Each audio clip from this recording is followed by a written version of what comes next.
After Tulsi Gabbard voted present during the House impeachment vote, there's been a flood of criticism toward her decision to do that. And one of the progressives in Congress, Representative Alexandria Ocasio-Cortez, said that this wasn't a good idea. Here's her exact quote: "Whenever we have a vote, we should vote yes and we should vote no. And voting present is a very tough position to be in. To not take a stand in a moment that is so consequential, I think, is quite difficult." Yeah. Look, obviously I agree with AOC, and there's a reason why Gabbard is not voting in either direction.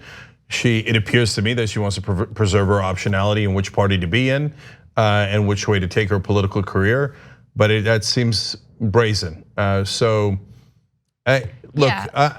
I'm done trying to figure out Tulsi Gabbard. Yeah, I don't care about figuring her out. Yeah, look, but to me, when she was in Congress and she voted with progressives 90% of the time, I was thrilled to take that vote and have her as an ally.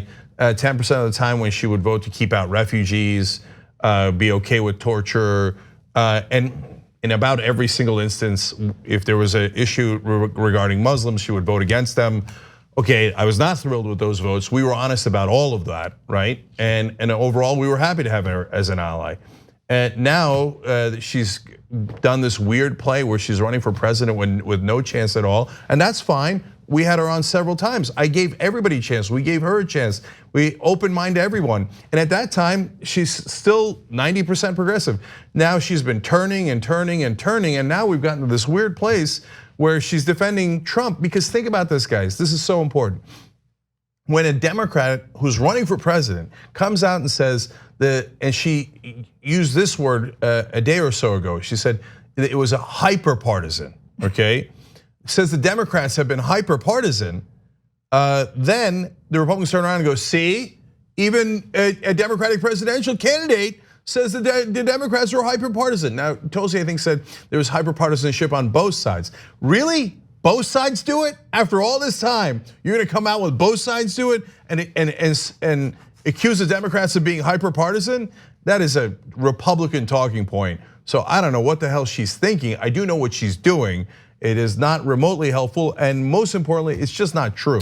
So look, Tulsi Gabbard supporters are now going after AOC, and they think that by the way, I mean, she was right. I don't think that AOC was like, angry or too aggressive in her comment. She made a point that I think is actually pretty legitimate, right? You're voting on something as important as this impeachment vote, and there's an abundance of evidence showing that Donald Trump did exactly what he's been accused of doing by the initial whistleblower. You have all these ambassadors and Trump administration officials testifying against him.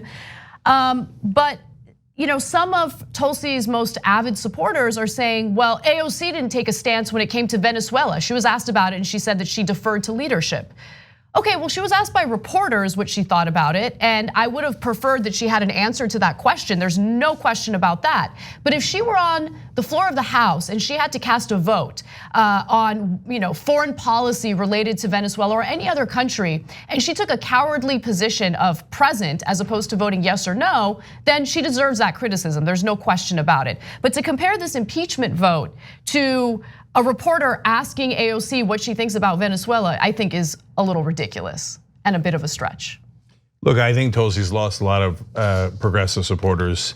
The jury's beginning to come in on that. For the folks who are still there, everybody's got a right to their opinion. And by the way, if you still agree with us on 90% of stuff, I love it and I'll take it. And I hope that you don't shut off your mind and go, okay, since you have criticized my dear leader, now, no matter how much I agree with you on other things, I will oppose you. But that's your call to make, right? But I gotta ask you, do you still think she's progressive? Now claiming that the Democrats are hyper partisan and going after poor Donald Trump? Okay, if you think that, it's a curious definition of progressive. But I think that most progressives, not most, 99% of progressives are on AOC's side, not Tulsi's. Thanks for watching The Young Turks, really appreciate it. Another way to show support is through YouTube memberships. You'll get to interact with us more. There's live chat emojis, badges. You've got emojis of me, Anna, John, JR. So those are super fun. But you also get playback of our exclusive member-only shows and specials right after they air. So all of that, all you gotta do is click that join button right underneath the video. Thank you.